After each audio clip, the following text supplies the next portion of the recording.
Will Apple have a March presentation of the iPhone 9, iPhone SE 2? Is not a fact.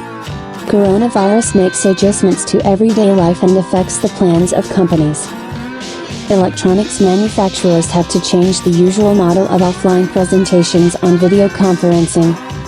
And some events are completely cancelled or postponed to a later date.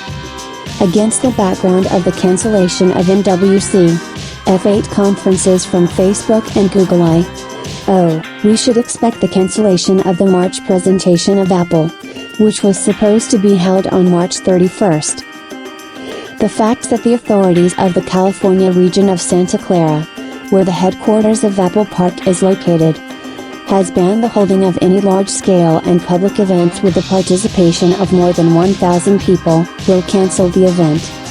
The reason is the threat of the spread of coronavirus.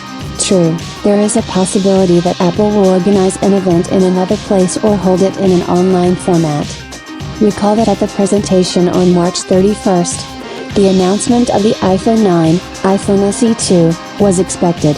This is a budget and compact iPhone with a price tag of $399. He is credited with the A13 chip, a 5.4-inch display and a 64 128ths of a gigabyte flash drive. Rumor has it that even if Apple introduces the iPhone 9, iPhone SE 2, as scheduled, its appearance on the market should be expected only in June. The reason is that coronavirus affected the supply chain. It is possible that the company will be forced to postpone the release of the iPhone 12 series in October or November.